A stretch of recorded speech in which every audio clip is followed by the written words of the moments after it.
Hey guys, welcome back. It's Coach Barker, Coach Jen here, coming at you from the TAC Performance Center. This week in the mobility series, we want to talk to you guys about breathing efficiency, and we're just going to hit a handful of mobilizations that can restrict your breathing, because if you can't breathe efficiently, it's going to travel all the way down the system. Breathing, most sports, pretty important. We've just been talking a lot about running on the channel lately, so I mean, we might as well attack the breathing piece right now. If you don't have that dialed in, not much else is gonna matter. It's the primary function of the body. I mean, it's right. like the first, the body will do anything it has to. It will manipulate itself any way it has to in order to get air. Exactly. So it's its number one function. If you can't breathe, you can't win your sport. You can't, no. All right, what's the first thing we want to attack today? First thing we're going to do is working through the thoracic spine. So the thoracic spine is this upper portion of the spine. It kind of runs from the base of the neck all the way down to about the base of the rib cage. So a lot of people, you'll see this in people that, you can everywhere. It's kind of the worst thing. You see a lot of people just hunched over. Just kind of hanging on. Yeah. Not great. So what happens is a lot of times people get locked up in that form, and all of a sudden it's to where it gets so tight that they actually cannot physically straighten themselves up. It's a muscular thing, but it also gets to be where that spine just gets really locked up. Exactly. So we want to work that out so we can get that chest opened up so you can get these big, deep breaths in. Right. Not only in sport, but in life. If you're running, walking, doing anything, the more you're hunched over your lungs, it's harder to breathe. So if we can, again, get that chest lifted, you can actually get more expansion out of your lungs. So the first thing that we're going to do, take this roller, never put this roller into the middle of the back on the spine. Sorry, in the low back on the spine. You always want to keep it more above the rib cage, or in the whole rib cage zone, base of the rib cage all the way up. So we're going to start kind of in the mid-back. Hands are going to go behind your head. You don't want to pull on your head, but you want to relax. This is not something that you're trying to, get a crunch in or something like that. You're actually leaning yourself back, keeping the hips on the ground, and trying to arch your back over that roller. Hang out there for about 5 seconds. Oh, I cracked twice. Nice, come up. You've moved to a new spot by lifting your hips up, rolling down about 1 inch, which is about a vertebrae, setting your hips back down, and then rolling back again. Exhale as you go back, just kind of really relaxing. You're really just trying to mobilize that spine. Good, come back up, raising up, lift your hips again, move to a new spot, and you're resting back. You're working all throughout the thoracic spine. What I like to do is kind of start in the middle, work my way up towards the neck, and then work my way back down towards the base of the rib cage. Coming up, roll again, new spot, go down. You're working through this all the way down until basically you're like, there's nothing, I get nothing out of this. And then work your way all the way back down until you get in this lower rib cage that's like, ooh, that's where it gets really tight. Yeah, so I've done this before. I know that my upper back doesn't feel a ton, so I'll go there just to check in, but I'm mostly in the lower part of that thoracic spine. I know that's where I need to spend time, so you'll feel it. One spot will feel harder to arch over than the other. Mm-hmm. So, I mean, It is discomforting at first, if you've not done this. So work through the whole chain, but if one spot feels easy, you don't need to spend too much time there. Work on the trouble spots. Then from there, we're gonna go to the lats. These are these big meaty guys on the side here.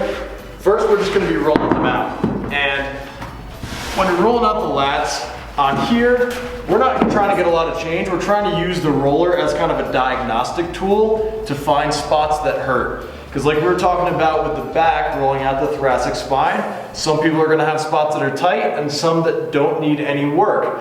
So when you're on here, try to find a spot that's a little bit sore. Spend about a minute rolling around and try to find those spots and isolate them. Then, once you've done that, we're gonna get pretty precise, use the lacrosse ball, and we wanna hit those exact spots that we were just feeling. I got one right here, so you'll hear it in my voice shortly. I'm gonna be in pain. When you go up 3 octaves. I'm gonna mute that part. No, so find that spot, and you're working on the intercostals, those muscles between the ribs as well as the lats. So find that spot and just working on your breathing. Try to take a big 3-second breath in. And as you exhale, trying to collapse around that ball. Spend some time there, keep breathing until you feel like you've made a change in that tissue. And then if you kind of forgot what the other spots were, don't worry, you got your roller right here, go back to it. Find the next one. And you want to work on the lats and in this rib cage area, because if the muscles between your ribs are tight, it's going to be really difficult to expand that rib cage and get a full breath. So we got 2 spots on the back, using the roller for the thoracic spine, hitting the lats and intercostals, then going to the lacrosse ball to really dial those in. Now it's worth talking about the psoas. Psoas is that lovely piece of tissue underneath the abs that tend to not get too much attention. It is the main connector of the upper and lower body. Right. It attaches in the, it's a main hip flexor. He's a problem guy, and attaches into the spine, into the low back. So whenever you have masseuses that actually have to get to your psoas, they go in through your belly. Oh yeah. Yeah. And it feels lovely. So the main connector between your upper body and lower body, we should probably just ignore it and never deal with it, right? Never. Alright, so there's an easier way to go about this at first, but we don't have them in here. We're talking about like soft little foam balls we're going to put in our belly. Yeah. But we are in the performance center, so we're doing it the right way. Yes. Handle of a kettlebell, and if you were to find the bottom of your ribs, that's a good place to start. And you're gonna drive the handle of that kettlebell into there, and you're trying not to resist this position too much. And you're trying to breathe into the handle of the kettlebell, and then as you exhale, collapse around it. So while Jen continues working, breathing, she's probably not gonna add much here because there's no talking with this anything into your psoas. I tend to start down one side, so if you take your center line, I want to run that handle all the way down until I get to kind of like the inside of my hip bone, because again, the psoas is going to end up coming down and connecting with the iliacus to create that hip flexor. So I'm working all the way down here, and I'm probably going to spend 4 or 5 minutes per side. So just hitting the psoas piece, that's going to take me about 10 minutes. But like I said, it's one of those things that does not get a lot of attention, and if you want to breathe efficiently, you need these tissues to be relaxed and not tight. If they get tight, it can be pulling your hips into a bad position. I feel like the psoas is totally underrated as far as, you know, just taking care of this one piece of tissue. It clears up a lot, and one of those things is definitely your breathing. It's a huge runner issue. You see it all the time in runners that have hip flexor issues, but it ends up being the psoas can be a major game changer to your running. And the fact that Jen can talk with a normal voice with a handle of a kettlebell and her psoas right now, that might be her greatest accomplishment. Well, and she's run some amazingly enough, the psoas, I've actually, even whenever masseuses work, it never bothers me.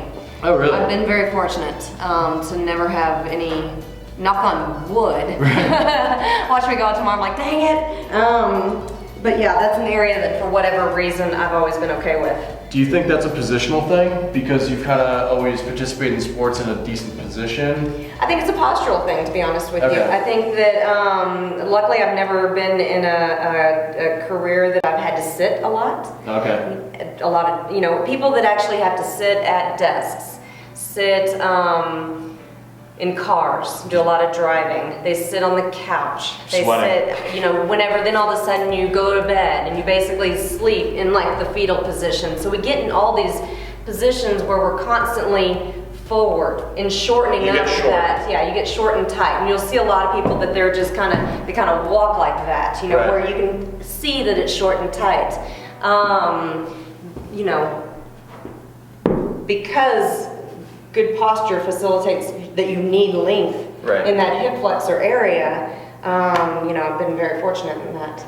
So, there you go. Stand up tall. Yeah, you know, your mom's not just being a nag when she says, and part of that, sit upright. Yeah, so a lot of the stuff, whenever you do, you know, stretching out the whole front side of you, you know, I've been doing it for years, to be very cognizant that, you know, we live in a world that brings us forward. So a lot of times the things that are hurting us, the back,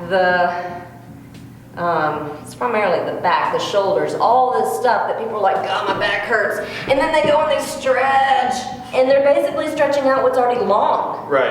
And then so you end up still in this posture. So, you know, it's like, okay, just look at the body. This all looks tight. So we stretch all this out, yeah. And then when we strengthen the back so that hopefully we end up in this nice upright posture versus the same posture that we've been in. Yeah, it's weird. You know, we're talking about breathing. It's almost like that thoracic spine and the psoas and the hip flexor, it's almost like they're connected. What? Crazy. No way. All right, guys, check those out. Hopefully we can get you guys breathing a little bit more efficiently, a little bit easier. Even if you're not involved in sport, this is something you should be taking a look at. Just being able to get that expansion of the rib cage and just getting you into a better position. All right, thanks for being here, Jen. Again, thank you. Dropping knowledge bombs. Woo! Catch you next week. Bye.